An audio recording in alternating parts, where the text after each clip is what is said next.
Oso del Atlas.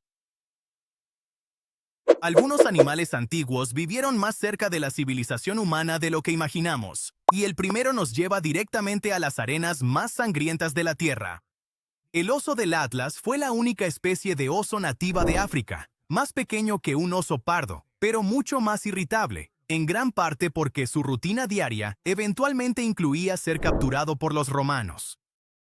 Medía aproximadamente 2 metros de altura cuando se paraba sobre sus patas traseras, lo suficientemente pesado como para arruinarte el día, pero lo bastante ligero como para ser enviado a través del Mediterráneo. Se encontraban en todo el norte de África, donde el mundo romano llegaba hasta las montañas, y los romanos arrastraban a los osos del Atlas a los espectáculos de gladiadores. Los osos no dieron su consentimiento.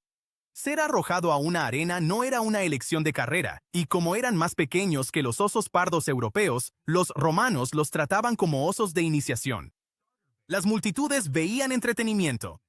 Si te encontrabas con uno fuera de la arena, no eras un gladiador, solo un civil que de repente pertenece al género equivocado. Los osos Atlas eran robustos, territoriales y famosos por su dificultad para calmarse. Una vez molesto, los cazadores los describieron como rápidos, agresivos y dispuestos a perseguir a los humanos mucho más lejos de lo que cualquier oso moderno se molestaría. A finales del siglo XIX, la caza y la pérdida de hábitat acabaron con lo que las arenas habían comenzado. El oso Atlas desapareció, dejando al norte de África sin una sola especie de oso nativo.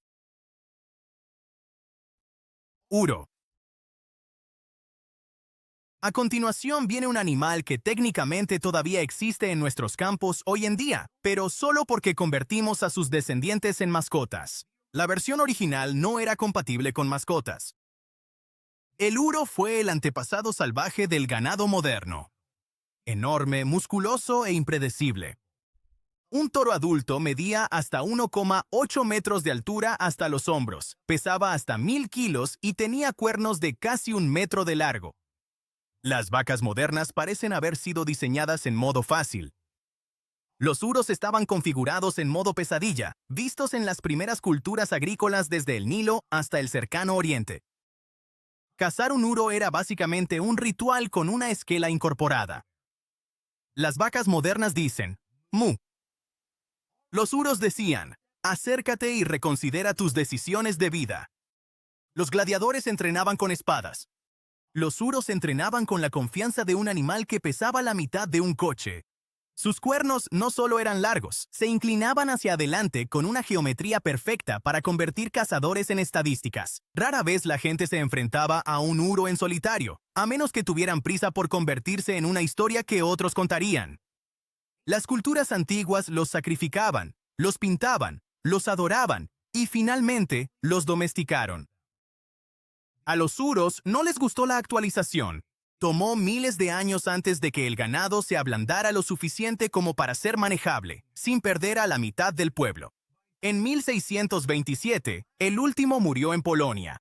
Todo lo que hoy llamamos ganado es solo una versión suavizada de un animal que pasó la mayor parte de su existencia recordando a los humanos que no estaban en la cima de la cadena alimenticia.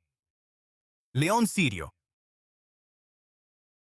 El león sirio parecía más pequeño que los leones africanos actuales, pero lo compensaba con el temperamento de un consejero real mal gestionado.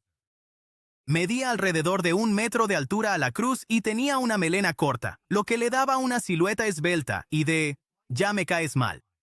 Este león vivía en la antigua Mesopotamia, lo que hoy es Irak y Siria. Durante miles de años, los leones sirios llenaron las tallas de los templos, las escenas mitológicas y la propaganda real. Los reyes asirios salieron con carros y arqueros. Porque luchar contra un león que se despertó molesto no era algo que se hacía solo. Hacia el año 100 después de Cristo, el león que antaño simbolizaba el poder en reinos enteros había desaparecido silenciosamente, dejando atrás solo las tallas de piedra.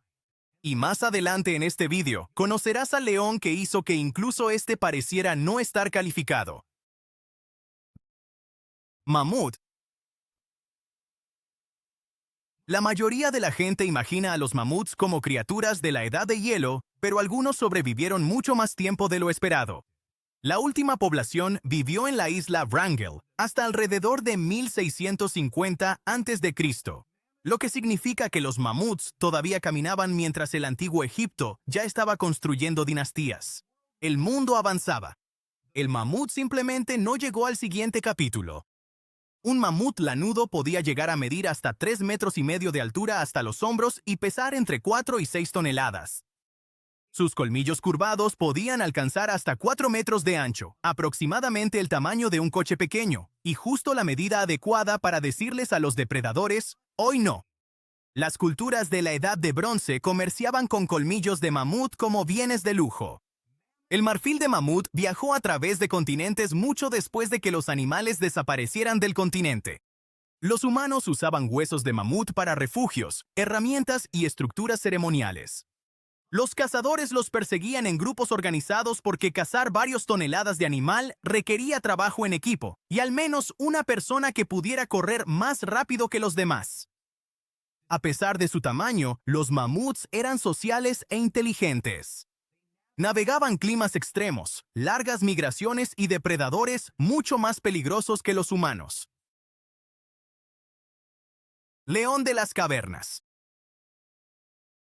El león de las cavernas era el tipo de depredador que hacía que todos los demás leones parecieran insignificantes. Debería actualizar su currículum, más grande, más pesado y construido, como si alguien hubiera intentado combinar un león con un tanque. Este gigante de la edad de hielo llegaba a medir hasta 1,3 metros a la altura del hombro y pesaba hasta 350 kilos, sin melena, musculoso e intimidante sin siquiera intentarlo.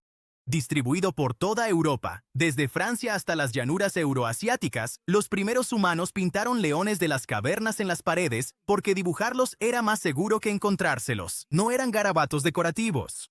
Eran notas de supervivencia. Era el depredador de los encuentros con depredadores. El tipo de animal sobre el que contabas historias, para que tu grupo no se alejara más allá de la luz del fuego. Los huesos muestran que los leones de las cavernas cazaban megafauna. Iban tras animales que ya parecían demasiado grandes para cazar. Los humanos estaban absolutamente en el menú, solo que no eran la opción preferida. Si el león sirio era una batalla contra un jefe, el león de las cavernas era el DLC que no pediste, lanzado sin notas de parche y mucho más difícil de desinstalar.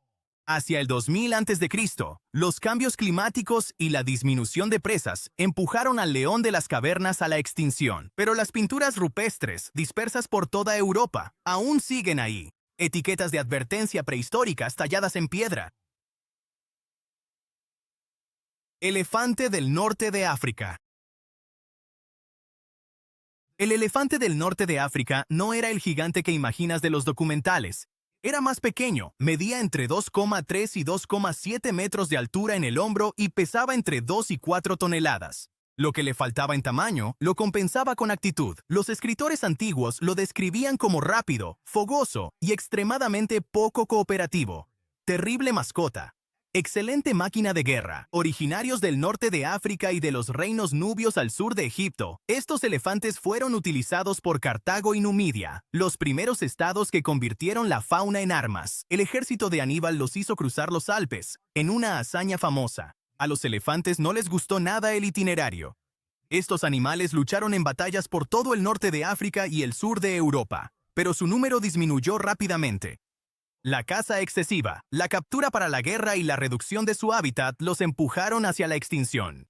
Hacia el año 300 después de Cristo, el elefante que una vez llevó imperios sobre su lomo había desaparecido. Sobrevivieron historias de soldados que afirmaban que enfrentar un elefante era como una pared móvil, tolerando tu existencia. La historia no necesitaba criaturas fantásticas. La realidad ya cumplía perfectamente con ese papel. Sigue siendo curioso y nos vemos en el próximo episodio.